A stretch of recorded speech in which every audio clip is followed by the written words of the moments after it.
I am Vinnie Tortorich, folks. Your good intentions have been stolen. But don't worry, I'm here to help you get them back. You may be soft and succulent at the beginning of this process, but hang in there. Before long, you will be lean and mean, guaranteed. Just like the guy on the other mic. This guy's becoming like a Friday co-host. He was on just a couple of weeks ago. And then I had Anthony Chaffee on, and he goes, hey, you need to get Nick Norwitz on your show. And Nick is like, screw you, man. I'm too busy for you. But you can get Dave Feldman back. So here's Sloppy Seconds, my good buddy, Mr. Dave Feldman. Oh, how you doing, bro? Good. Yes, I'm no substitute for Nick, especially since we're going to be talking about his experiment. But he does have a pretty good excuse. This whole Harvard med student, they really kind of put him through the ringer. So he only gets these like little bursts of time where he can actually connect and maybe even do some interviews and stuff. This just happens to not be one of them. So yeah, you got to work with the second string. Yeah, well, in my mind, you are the starting lineup. You are no what was his name? You're no Wally Pipp in my book. No. And folks, if you want to know who Wally Pipp is, just go Google that shit. At any rate, Dave, look, we were on a couple of weeks ago and we could have gone off on 5 different tangents. So I'm glad you're back on again. Anyone a lot of people might not know who you are. The first thing you did, the first thing that caught my attention, I want to say it goes back almost 10 years now, maybe 7 or 8, something like that. It goes back a bit, where you were a hyperresponder as far as cholesterol goes. You were losing all of this weight. You were lean. You're a lean mass hyperresponder. And you wanted to figure out what was going on. And one of the things, and I think it was you that did, it wasn't Ivor. It was you. I know it was you. You were helping people at work or showing people at work, hey, you want to lower your cholesterol right before you go in and take your cholesterol test? Just start eating a shit ton of cholesterol and it's going to downregulate your serum cholesterol. Or am I making that up? No, that's actually true. In fact, people started to just name it after me. They'd call it the Feldman protocol. More specifically, I was showing an overconsumption even on a low carb diet, even though it was a huge amount of increased fat, particularly saturated fat, didn't do what people would think it would do. You'd think, oh, you're eating a whole bunch of saturated fat on purpose. Well, then that's what's going to actually increase your cholesterol levels, particularly if you're eating a lot of food that doesn't just have fat, but has cholesterol. And no, it was showing the opposite, that actually it would make LDL cholesterol, the so-called bad cholesterol, that it'd plummet. Right. And I called it the extreme cholesterol drop. I forgot what I called it, but people would just start calling it the Feldman protocol. And so that's what stuck. Yeah. And, people can still do it today. If you're going in, you're trying to get insurance through your company, your cholesterol has to be a certain number. You can still do this protocol. I mean, people still I've had people tell me on the phone calls, oh yeah, do that thing where you eat a lot of cholesterol and then it makes your cholesterol go down. Why don't you explain exactly how it works, Dave? Yeah, I mean, basically those were the earliest days of, what we've developed today that we would call the lipid energy model. And basically the concept behind it is, if you're being powered by fat, which if you're on a low carb diet or, no sugar, no grains, if you're on this diet where you're bringing down the amount of carbohydrates that you're being powered by, that means necessarily you need to be powered more by fat. And if you're powered more by fat, that means it's got to get moved around in the body. And so without getting too geeky, the major bulk carrier that we're interested in that moves fat around in the body is called VLDL, for very low density lipoprotein. And a VLDL is the thing that starts out that eventually turns into the more famous LDL. Right. And so when we're talking about the bad cholesterol, LDL cholesterol, we're talking about the cargo that's found in this boat of LDL that started out as a VLDL bloated with fat that you're powered by. Well, okay. So what's happening when we're doing this protocol, this thing that I was doing, is when I'm over consuming a lot of food, well, that means we're kind of in storage mode. We're putting our body into let's face it, gaining fat mode, right? Right. Right. So if you're over consuming, well, then actually you're going to take more out of your blood, believe it or not, to put it into your fat stores. And that's kind of like the very, simplified version of what it is, but that's how you manage to get more of it out of your bloodstream in those circumstances, or at least that's what we would posit. And, we've always been told if you eat cholesterol, you are what you eat. If you eat cholesterol, your cholesterol is going to go up, and somehow that can be damaging to your system. And that's also not true, correct? Well, first of all, we definitely are cholesterol. Like every single cell of our body has lots of cholesterol. It's literally part of the cell membranes. It's part of the organelles, et cetera. But what you're describing is this goes back even 100 years ago, where if you're having foods that have cholesterol in it, well, then that cholesterol will end up in your blood. And in the very poster that's behind you right now, Fat, a documentary, one of the clips you shared is one of the more interesting fun facts to know and tell, which is actually most of the cholesterol you'll find in your blood right now, your body made. It actually made endogenously. It didn't come from your food. In fact, most of the cholesterol that's in your food actually passes through you. More of the cholesterol that's made inside your body is that gets circulated throughout your bloodstream is made by your liver, and it actually makes something in the neighborhood of around like 2 grams a day, which is a lot more than you will actually typically absorb.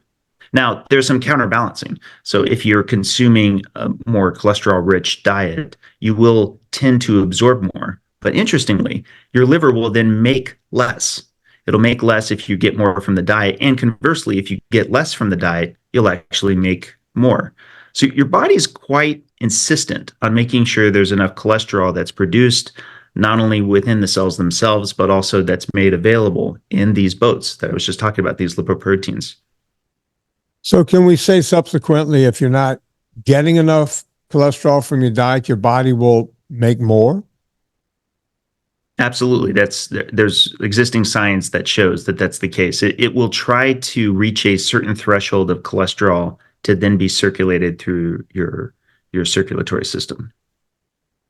The part that, and I'm talking dinner parties and shit that my wife insists that I go to where I have to put up with people. There's always somehow a doctor or a cardiologist who somehow knows enough about me to hang themselves. And they will say, well, obviously, you're wrong about this cholesterol thing because we need to get cholesterol out of the body. And then I'll say the same words you just said. Can we both agree that every cell in your body needs cholesterol? And they'll go, yeah, well, that's true. And I go, well, why we're trying to get rid of that? Well, we get too much cholesterol. It's like, well, we make cholesterol. Can we agree on that? Yes, we do. So if we didn't take in cholesterol, wouldn't we make too much? And now we would have to take a drug to get rid of what our body's trying to do to begin. And they get frustrated because, they learned something in college. They were told something in med school, and that became somehow indoctrinated. And of course, now we have, statin companies and everyone else who tell doctors what to think. I don't care how you put it, Dave. I mean, that's a fact. They're telling doctors what to think. As a matter of fact, I had a doctor agree with me when I said, hey, doc, when you get, you take blood work for people and then you send the graph and it's like, it's green in the middle and it's red on both sides. And you want to see those numbers right in the green part right in the middle. They go, yeah, we just look down that and make sure everything falls between the 2 red lines. And I said, okay, do you really know what they all mean? And I had a doctor admit to me, no, we don't.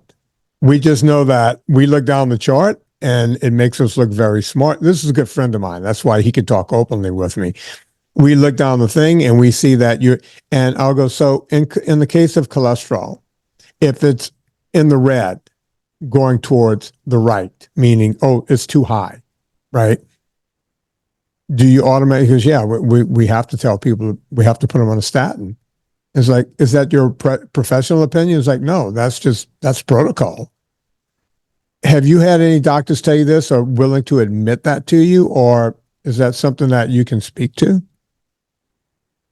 There's definitely lots there's a lot of doctors across the spectrum of opinion.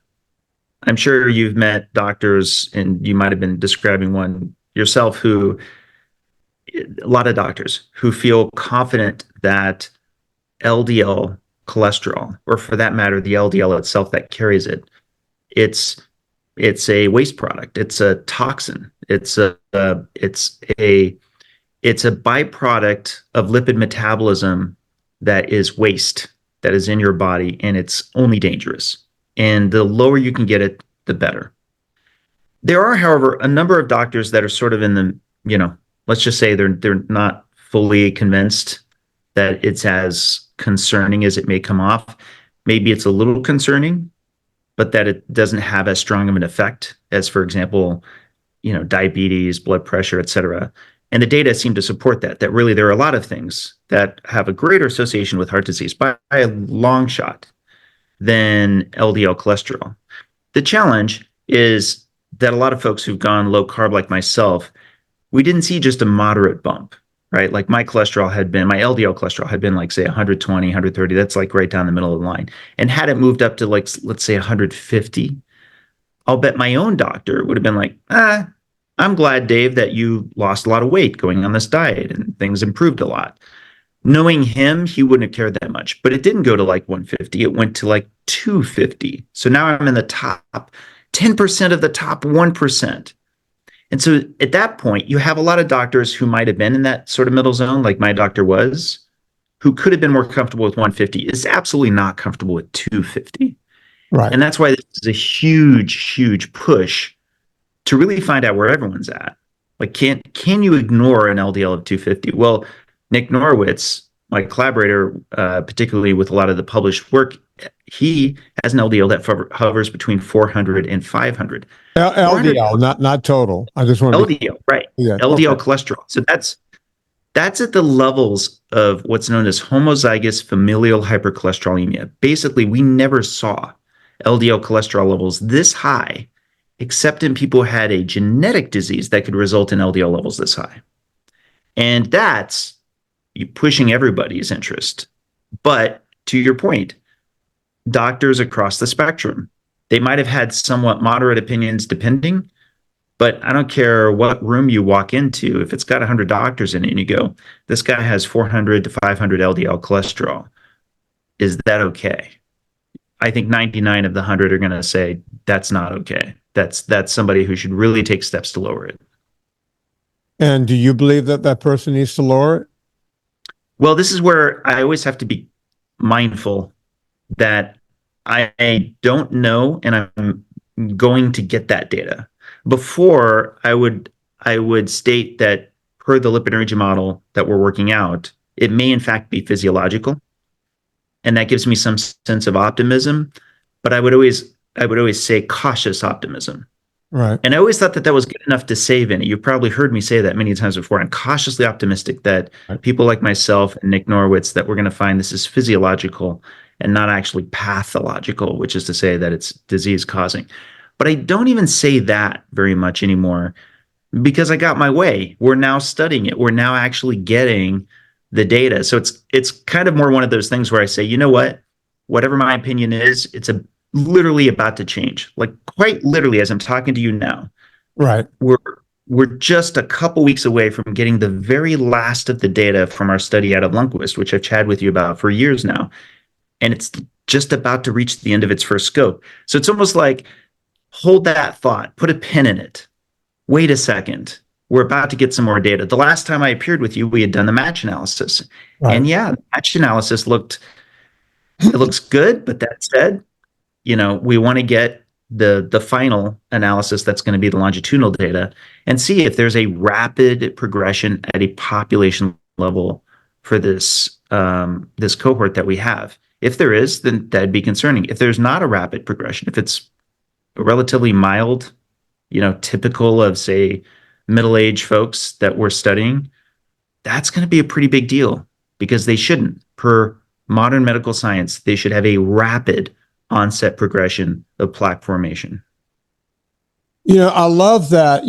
It's so often that we'll just call it the other side. They like to use the term and when I say the other side, I'm talking about the vegans. I'm talking about Walter Willett and his gang of merry men. They like to use the same term we heard during the pandemic, settled science. And the first time I heard the term settled science, which was only a couple of short years ago, I never heard that term before in my life. I think it was made up during the pandemic. Had you ever heard the term settled science?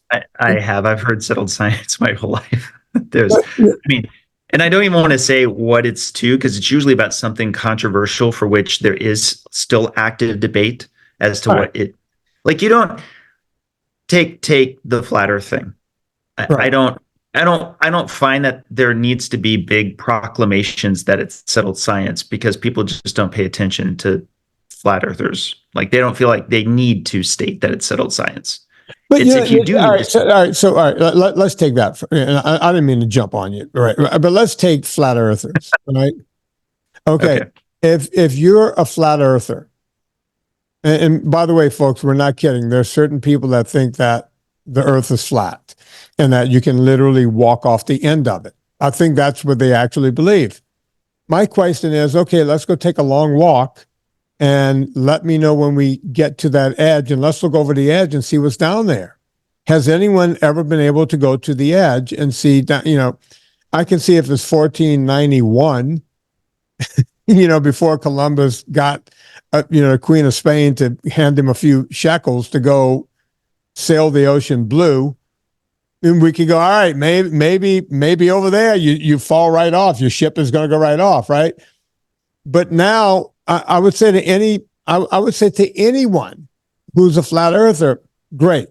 You say the earth is flat. I say it's round. Let's go for a walk.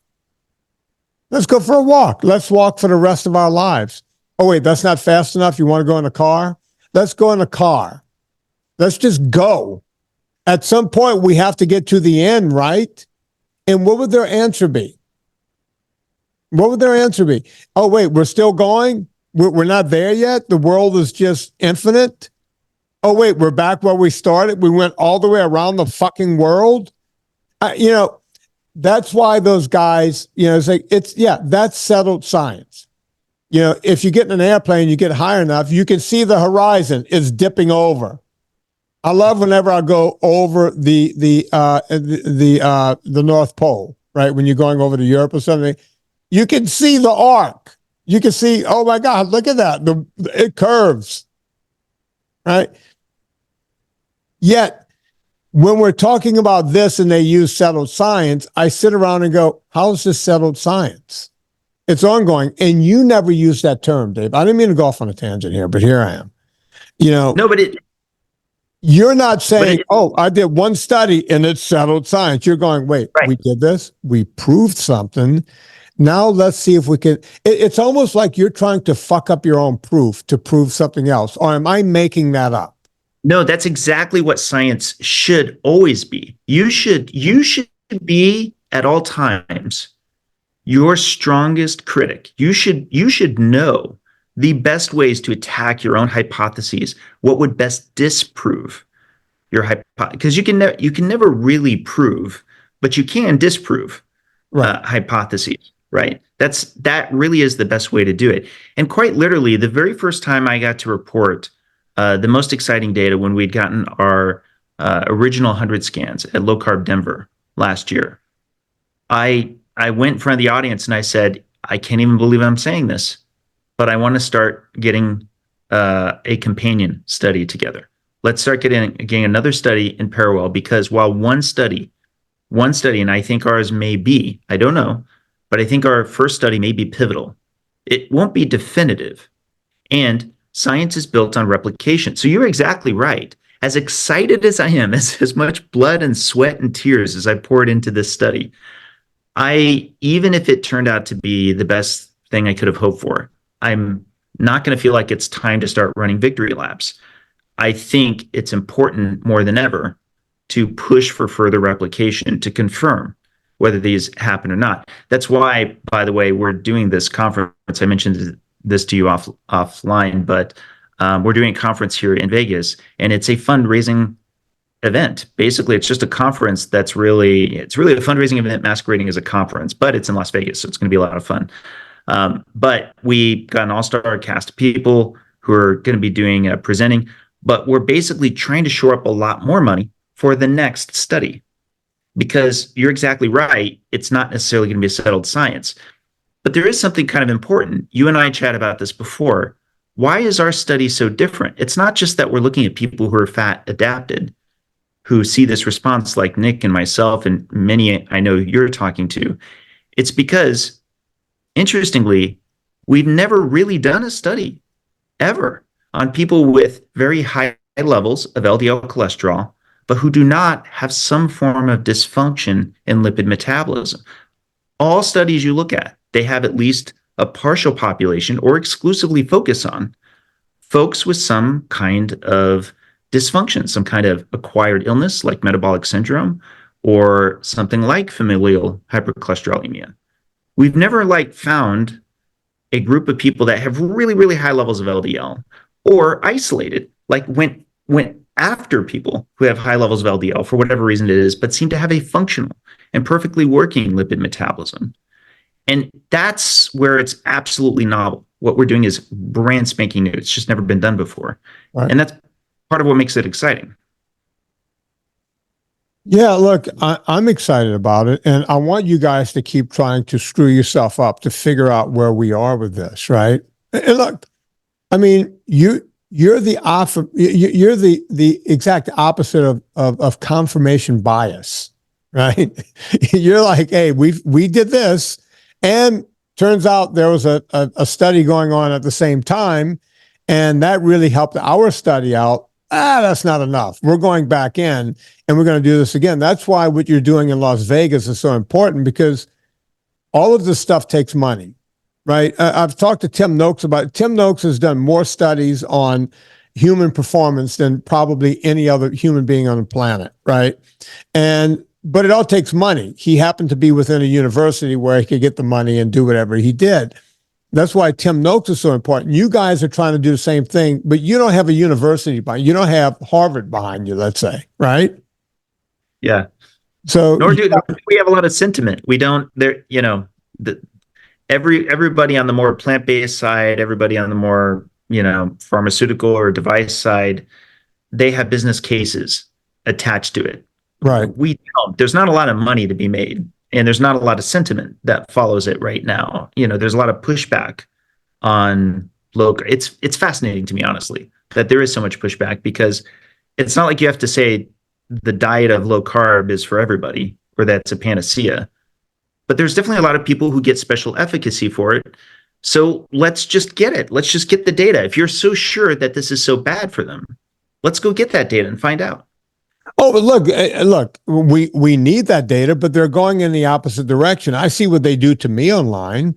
I get shadow banned now on a place where I barely existed, which was YouTube, right? So, if I'm getting shadow banned, I looked around and, well, I wonder what's happening to Sean Baker. Shadow banned. What's going on with Ken Berry? Shadow banned. It's like I see where Berg, just like me, moved off of, he's now doing stuff somewhere else, right? Dr. Berg, because they're going after people like us instead of saying, look, these people have a point, maybe they should be listened to. It's an uphill battle, and, we're fighting, we're on the front lines, people like me and Berg and Ken Berry, and I could go down the list. We're on the front lines, but I'm glad that there are guys like you right behind us going, hey, we're coming up with the studies. You guys just need the money. So before we even go on with the rest of this podcast, let's tell people where they can go to donate. And we'll say it again. Sure.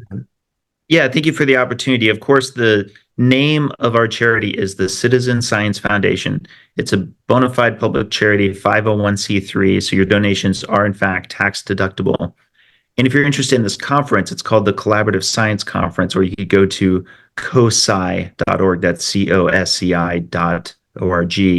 And it's on the 15th and 16th. It's going to be a great time. Your donation is your ticket in. So you can get in for as little as $25 donation up to $1,000 donation. And, again, it's a good cause. But yeah, for real, we could not have done this science without just direct donation from individuals. And Vinny, I have to tell you, you know this because you've been watching it from the start. Right. I anticipated that if we were right, that these results would be what they may turn out to be, that of course the study would get highly scrutinized. Of course, the funding entity would get highly scrutinized. And so what was the best way that we could do it? The best way is, in my opinion, this way, which is to form public charity to get money from individuals. We could have partnered with business entities. There are business entities who might have been interested in doing this, but I've been raising it directly from individuals with both, more modest pockets and some that are deeper. But really, we've had thousands and thousands and thousands of people who have donated, and we could not have done it without them. So you're right. We need the money. It's not just, laying the groundwork with like the Lundquist Institute and so forth. It's literally the dollars. And so this is as true of an actual grassroots effort as you can imagine. And it's working. It's working. This has actually succeeded at getting us our first study completed. And now the second one's going to be a bit more expensive, but we're already about 20% of the way there on the fundraising. Man, God bless you. Just keep doing whatever it is you're doing, because look, people always accuse me. It's like, oh, he's funded by big meat. And I'm sitting around going, are you kidding? Those fucking assholes can't get their shit together to fund anything. Big meat doesn't exist, assholes. It doesn't exist. I wish big meat would give Dave Feldman money, but guess what? Big meat can't figure out their ass from a hole in the ground, much less hand money over to someone, because there's no such thing as big meat, right? That's the crazy thing.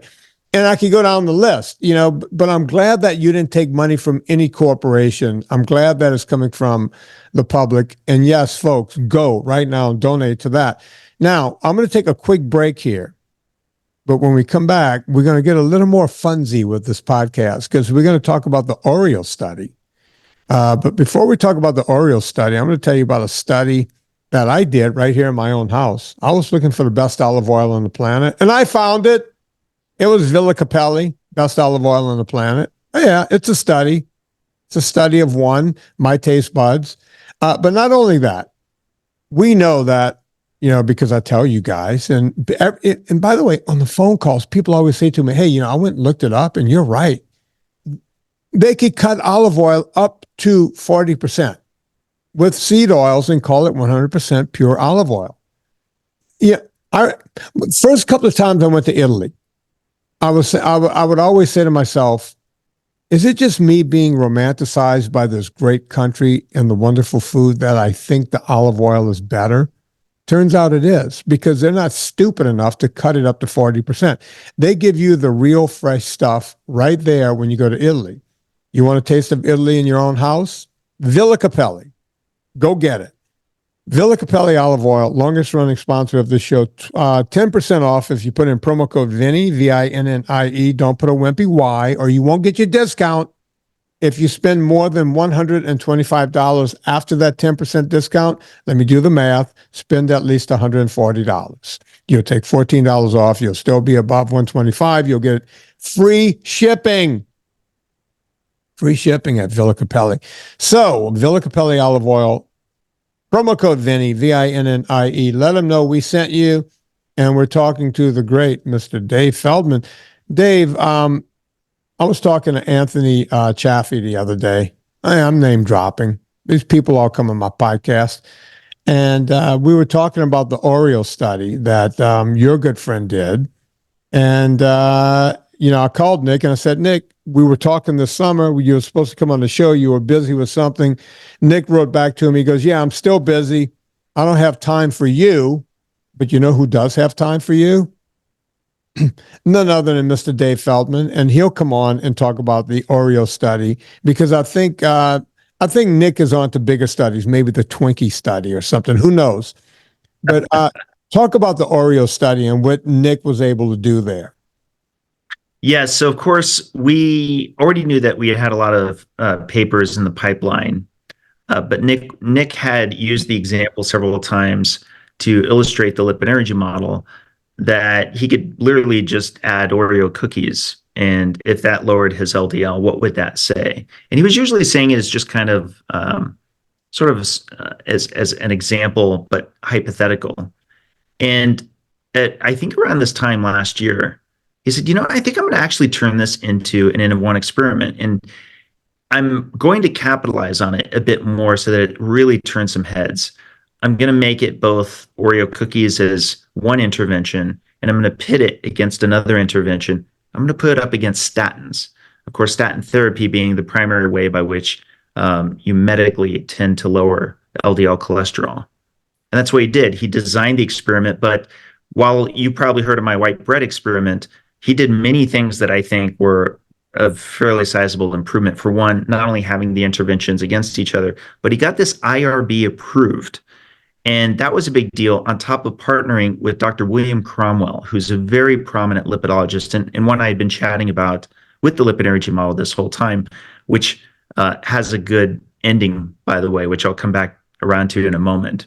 So here's what he did. For around 2 weeks, he had an addition of a sleeve of Oreo cookies. So he already had a ketogenic diet.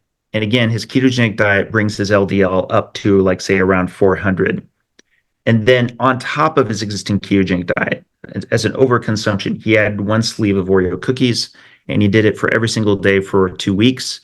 And sure enough, as was predicted, his LDL cholesterol plummeted. It went from 384, and I'm going to...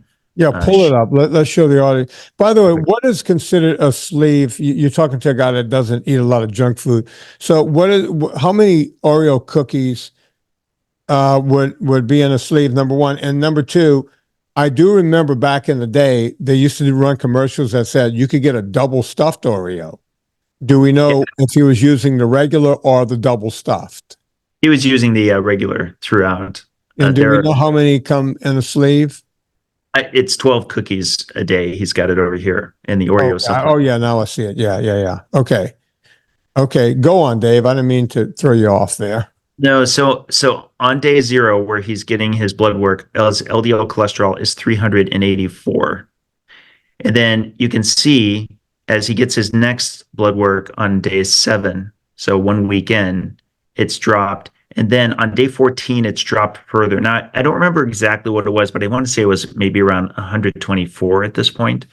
But that was so shocking that he and his physician agreed, just in case, they were going to go ahead and retest in triplicate. So for the following day and the day after, they tested again, and it continued to drop. And on the 16th day, it was at 111. So it dropped from 384 to 111 for a drop of 71%.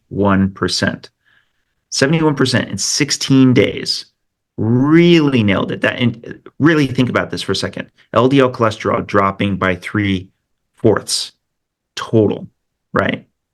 Now, he then had a washout period for around 2 months to allow for his body composition to return to where it is. That's also relevant for the lipid energy model, which we can get into later. And now, instead of 2 weeks, he was going to go for 6 weeks on a statin therapy arm. And that got worked out with Dr. Cromwell, because he said to feel very confident in the adaptation, there should be at least a total of 6 weeks. So he went on rosuvastatin for 20 milligrams daily, which is actually a fairly sizable dose because it's a fairly strong statin. And he proceeds to go on it, starts at 421 now. And you can see it's dropping in its nadir, which is the lowest point, is on week 4 at 284. So that drop is a total of 32%. And then it kind of leveled off, and there was even a little bit more that happened in this very last week. But generally speaking, we're taking its highest point to its lowest point to give it the best comparison. But even in spite of that, even in spite of the best comparison, it's more than twice the drop, adding the Oreo cookies to his baseline diet over the statin therapy to his baseline diet, which of course would be very headline grabbing, as we predicted it would be. But I really have to take my hats off to Nick, because I'm not sure how much you've been following him on social media. He has really gotten his arms around this and has been really like next order of magnitude of a promoter of the lipid energy model, of lean mass hyperresponders, of generating conversation to Right. anyone else, and that includes me. And I really have to commend him for that level of effort. And this N of one experiment really did succeed at catching fire. He's been interviewed quite a bit on it. There's been a whole lot of people who have talked about it. And sure enough, it kind of proved the point that a really exciting single story on, something that wraps in something like Oreo cookies kind of turns heads, gets people interested in the lipid energy model, in spite of the fact that we had just gotten done publishing 2 other major papers, and we had the match analysis, but they're not getting talked about nearly as much as the Oreo experiment, even though the Oreo experiment is an N of one. We just released a meta-analysis just before the Oreo experiment of 41 randomized control trials in a meta-analysis that had, where of the RCTs, there was at least one arm with low carb, and how that connected with the lipid energy model, and that it showed, for example, the lower your BMI, the more likely it is that your LDL cholesterol would increase. That was a substantial amount of work. We put a lot into it. And that said, it didn't have the sauciness of like Oreo or anything else, so it didn't get quite as much buzz. That said, it is important that we get those things done as well. So we're getting, let's just say, the more straightforward mechanistic work in place on top of things like what Nick is doing right now, which gets a lot more of the tantalizing energy and interest going on as well. Okay. So 2 weeks, 16 days of eating Oreos, 12 a day. What is it? Do we know what is it about the Oreos that caused the cholesterol to go down? I mean, it plummeted. I mean, when you see the graph, it's shocking. Do we have any idea, any hypothesis, anything that we can throw at why that happened? Yeah, the energy model, it kind of goes like this. So we're going to get geeky for a moment. Wait. I'm going to tell you. I'm in 3rd grade. Explain. Okay, you're in 3rd grade. Yeah. Here's a sense of size comparison. You can think of your liver as like your refrigerator, and you can think of your fat cells as like a walk-in, one of those warehouse buildings, the refrigerated, warehouses where like it's just got enormous capacity. Right. Okay. So in your liver, you can store a little bit of fat. You shouldn't store a lot, or you have fatty liver. And you can store a little bit of glucose in the form of glycogen. And it's kind of coming in and out of there to some degree. But how much you have stored, how much glucose you have stored in your liver, is something the body is pretty aware of, and especially the liver is pretty aware of. And so if you're on a low-carb diet, particularly if you're lean and healthy, you're metabolically healthy, we would posit that the threshold, the amount of your stored glycogen gets down to a low enough threshold that your body says, hey, let's get more circulation of fat. So let's pull more fat out of that big walk-in freezer warehouse, get that circulating more. Because in a roundabout way, your blood is kind of like a buffet that your whole body is around the clock. It needs to make sure that energy is available, fuel is available on demand to your cells. So in the circumstance where Nick is very low carb, his body has to ensure that more fat is bioavailable to all the cells. So more fat is getting released from his fat cells at a faster rate. And it's made more available. It's getting on the, in the bloodstream so that it can be made use of. But that also means that it needs to get repleted back into the fat cells as well. There just needs to be more circulating in and out so that more of it's coming out into the bloodstream. Well, part of getting it back out into the fat cells and to make it available to other oxidative tissues is to package it into those VLDLs that I mentioned from earlier. Those come from the liver.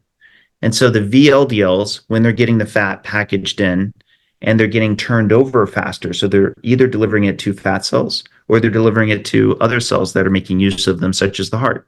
The heart cells, cardiac myocytes, they love the fat off of these boats, these VLDL.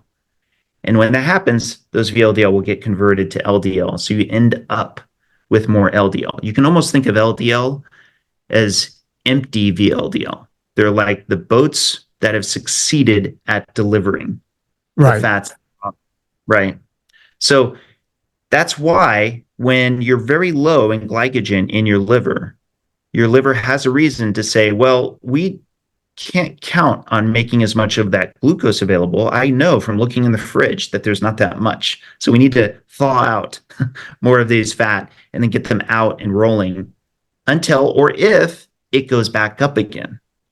And that's what the Oreo cookies were doing, is just like with my white bread experiment, you're intentionally repleting, you're bringing back in glucose, you're bringing back up glycogen stores in liver. And at that point, the liver and the body overall is saying, oh, we don't need to do whole body fatty acid turnover as much.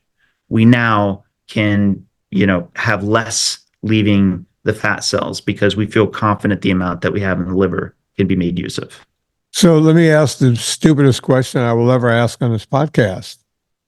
If you are a lean mass hyperresponder and your LDLs are 400, what's stopping you from taking a dose, let's be more scientific, a bolus of sugar every day or some kind of carbohydrate to drive it down?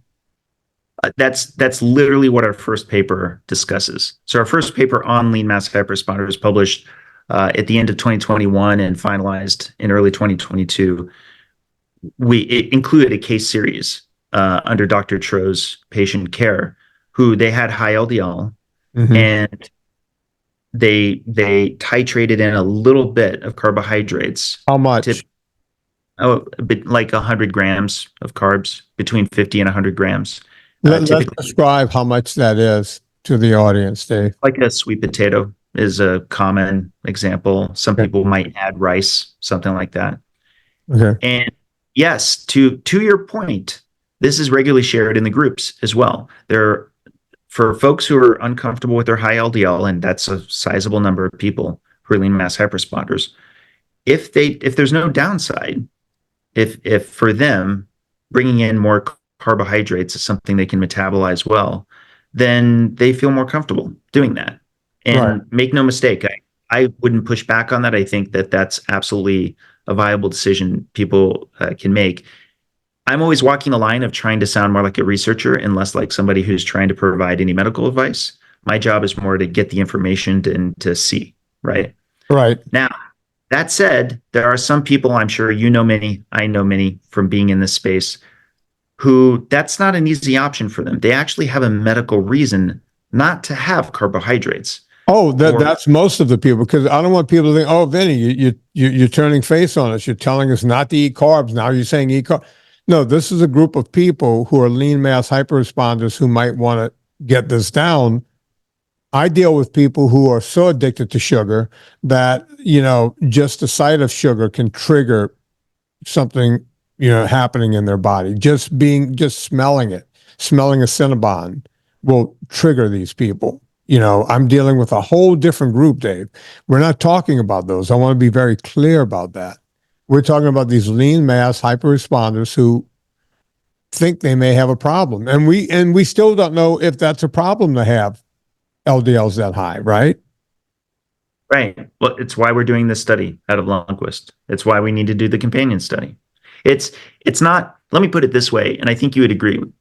For those people who have that choice, who can just be like, oh, well, no problem, I'll just add a sweet potato. I was only doing this keto thing just because it was hip, but in truth, it doesn't make a difference to me either way whether I add that sweet potato. You're 100% right. Those aren't the people that are keeping me up at night. The people that are keeping me up at night are epileptics, type 1 diabetics. Right. Nick himself, the reason he's on this diet is to work with his ulcerative colitis. It's people who have very serious medical conditions. And what you said, there's some folks, I have some in my family who carbohydrates might as well be a controlled substance for them. Yeah. It's just, it really is that bad. And again, this isn't to say even that, this is a panacea, that keto is the best diet for everybody under every circumstance. By no means, no. But What do you say to somebody who really did find a new lifeline, bringing down carbohydrates where everything gets better? Right. Their LDL cholesterol, this one thing goes through the roof. We Right. should have an answer for them. We should just have it. Well, and that's what, I'm always trying to bring the truth on this podcast. I'm trying not to be a one-trick pony, and that's why we bring this stuff up. One last question about the Oreo study. Do we know if Nick was dosing this, 4 cookies 3 times a day, or was he eating them all at once? Do you have any idea of what Nick was doing with those cookies? I believe he was consuming it over the course of the day. I'll add one more component, getting back to the therapeutic ketosis that he's in. He also, during that period, was having exogenous ketones. So he'd make sure they also remained in ketosis as well. There's been, interestingly, this new theory that's floated that ketosis somehow downregulates LDL receptors, and that might explain why people like Nick might have higher LDL, but that actually doesn't. That makes even less sense than the other things we hear, like saturated fat. Was he taking an ester or a salt, or do you know? I think we need to leave that to him, but I think, I think we need to leave a damn answer. I'm not sure on that one. Because they're not, they'll both help keep you there, but the esters obviously are much stronger and will keep you there much easier if you're consuming 12 Oreos a day. That's why I was asking if he's dosing, 1 or 2 in the morning, give your liver time to take care of that, give your blood sugar time to come back down, and then another 1 or 2. That's what I'm trying to figure out, how he was doing this. Because that's probably, they say sometimes the poison's in the dose, right? If he's hammering all 12 at once, that's a different story than if he's having 1 or 2 here, 1 or 2 there, and then he's taking ketone esters, which are very powerful. My God, he must have had stomach aches between keto esters. He hated it. He did not enjoy it at all. It was not. I can't imagine. I mean, think about it. Ketone esters will mess up your stomach to some degree. And now you're eating Oreos, which is a chemical shitstorm. I couldn't imagine what was going on. I could, like, if you told me I had to do it for 3 days, I would say, pass. Give me one of sports and leisure. I'm just not going to do it. Let's talk a little bit, if you don't mind. Should I get into this? Okay, I will. I'm sorry. The twin study. I think it's on Netflix, and people ask me. I do the consults every day. Well, what about this twin study? My wife wants me. My wife's in the room. I've been doing NSNG and a twin study. What's going on with that? Yeah, in full disclosure, I myself haven't watched it. I haven't either. I refused to watch it because I saw who put it together, and I went, okay, it's the same bullshit vegan guys, so I know they're going to be lie after lie. Why should I pay attention to this? But go on. Well, for me, I had heard in advance that the first episode does seem to focus a bit on the study, but then the second and third episodes actually don't have hardly anything to do with the study. And then the fourth and final episode kind of brings it back around again. And frankly, there was a little bit of a time constraint component. Like I'll put in a 90-minute movie at some point, but it is a big commitment for you asked me to put in like 3-4 hours on any endeavor right now. I'm just really busy. Right. But of the touch points that I heard, I did find it, of course, unsurprising that the major finding that everyone was especially interested in touting as being very scientific in the benefit of the vegan diet for the twins that took it on was the difference in LDL cholesterol. That the LDL cholesterol, and I think it was modest. I want to say it was maybe a drop of 16 milligrams per deciliter or 14. And sorry, I want to be mindful not to say modest as though this is irrelevant. Again, I want to cede that I don't know what I don't know. It could be that we find out at the end of our study that it's a big difference. But here's what's fascinating. What's fascinating is I find a lot of critics of our study out of Lundquist, they seem to kind of want this both ways. A lot of them are saying, well, you can't see much of a difference with LDL cholesterol, it takes decades to make to have changes in plaque inside the arteries.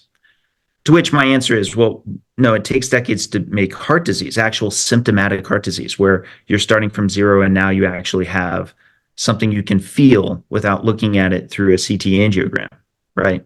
Right. Well, our match analysis that I told you about in our last podcast was a difference of 149 milligrams per deciliter. So 10 times this amount that we're talking about with the twin study, 10 times that amount for 4.7 years. So if you think about that, if that's 10 times the amount for 4.7 years, and it's the exposure of how much and for how long, right? Then if this is really true, that the thing you'd really want to lean on with the twin study is this change that's 1/10 of that, you'd need to see 50 years of difference, and you'd still expect to not see a difference in plaque change. You see why there seems to be different standards that are being held here. If you're going to hold it high, that it's a very significant change of, say, 14, 15, 16 milligrams per deciliter from one diet to the next, and that's a significant benefit for heart health, then you should absolutely see that change in our study, which has a massive difference between our cohort and that of Miami Heart, and should show a massive difference in plaque formation, since we're looking with CT angiography as opposed to, symptomatic events that might come up. So that may be another component, Vinny, as to why I haven't seen it yet, because had it been like a much bigger difference, I don't know, it might have been a little bit more interesting to me. Yeah, and you and I feel the same way. To spend 4 or 5 hours watching that minutia, I got better things to do, including making my next documentary. Which brings me to your project, your documentary. When are we? Yeah. When are we going to see this thing? I want to know that myself. I should mention the documentary team is Jen Eisenhart and Tim Hasdor.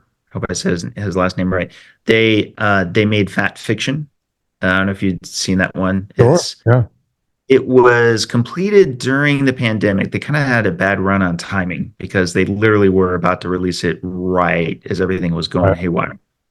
But they have been top notch. They've been such a great crew to work with, and they managed to catch a lot of key moments as they happened. They caught the first time Dr. Budoff showed me the completed 100 scan aggregate data, which I would then go on to present at Low Carb Denver. They captured that as well. They caught a number of behind the scenes with this match analysis that I was talking about from earlier. They literally caught it the first time that I was even looking at it on a screen for preview. And they're going to catch the point at which we finally have the longitudinal data in hand, on top of all of these other personal stories. The people we were just talking about, those are a lot of who's getting featured in the documentary. It's not general, skeptics for LDL. We're actually featuring a lot of pro LDL lowering lipidologists, but we're also featuring folks who have a special efficacy that they get from being on a very low carb diet, who also have this sky high level of LDL, and their personal stories on their struggles working with their medical team, the pushback that they've had to deal with. There's some things that are kind of heartbreaking. For example, there are professions that can hold your licensing, such as a pilot's license. Right. If you have high LDL, they can keep you from renewing your license for your high LDL. You can prove to them you have no heart disease, but that won't make a difference. Your high LDL alone can be a reason to withhold. You see, that kind of thing drives me crazy. But Dave, more so, I love that you're able to get people from both sides in your documentary. I tried that with the last one, Beyond Impossible. I tried to bring vegan doctors to the table. I couldn't get them to show up. I tried everything. It's like, hey, I'm asking everyone. The same thing I'm asking all these. I'm going to ask you guys the same 12 to 14 questions. I'll send you the questions ahead of time. You guys no one else has asked for the questions. I'll give you the questions ahead of time. And if I ask any other question besides these, you could just shut up and go away. And I couldn't get him to show up. I couldn't get Walter Willett to show up. Couldn't get Michael Greger, who's a nobody, to show up. He told me, he says, he was my favorite. He goes, I'm busy that day. And I wrote back to him and said, Mike, I just looked at the email. I didn't give you a date. You can't get these people. It's what you think I'm going to try to bamboozle you. They won't talk. The fact that you're getting people from both sides of the table, Rudy clap for me, because I can't seem to do it. Yeah, it's, I obviously work really hard at trying to build trust with those who challenge my hypotheses a lot. And make no mistake, that's not been a perfect record at all. There's plenty of people who, you've watched it in real time, there's plenty of people who were working with me who would ultimately change gears. And particularly as my profile has grown, for some, that alone was a big problem from their perspective, that that this research represented harm. And I want to be as charitable as I can and say, hey, I think a lot of them are actually well-meaning in breaking off. But I will give a lot of credit to people like William Cromwell. Dr. William Cromwell is a towering lipidologist in the field. He ran MESA. He actually is the one who taught Thomas Dayspring. And he is a scientist through and through. And it's literally been about a 7-8 year conversation I've had with him on the lipid energy model. And he concedes this now, that in the earliest days, he was very, bearish on it. He didn't really feel like it had legs. And just now, quite literally in the last several months, I'm just delighted because I'm watching him in podcasts I'm not even in articulate the lipid energy model. And I feel euphoric every time he's saying it, because I feel like it's such a turning point.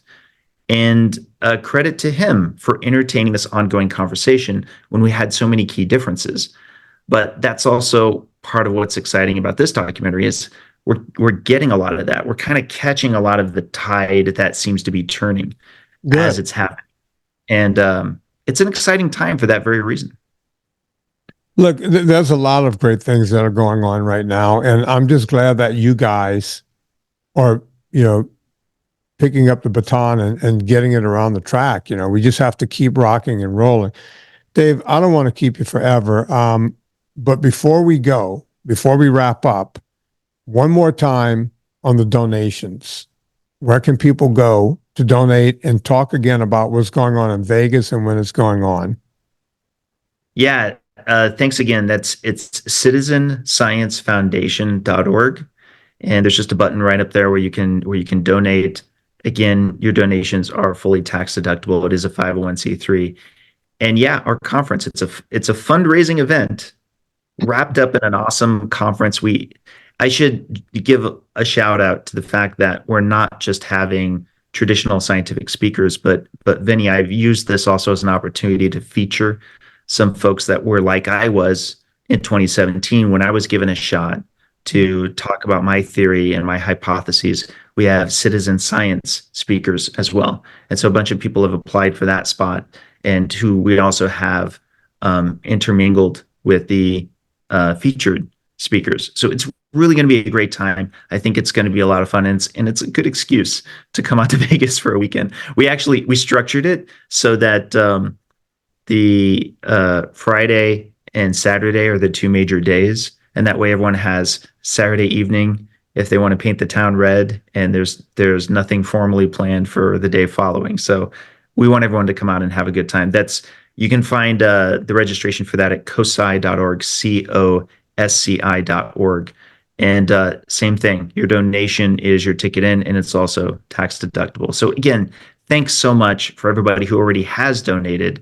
I know so many of them are in your audience, Vinnie, and we just couldn't do it. We couldn't do it without them, and we can do it without you helping to promote this. So I can't express enough appreciation. Well, look, I'm here. The only reason this exists, I started this podcast almost 2,500 episodes ago to sell my book.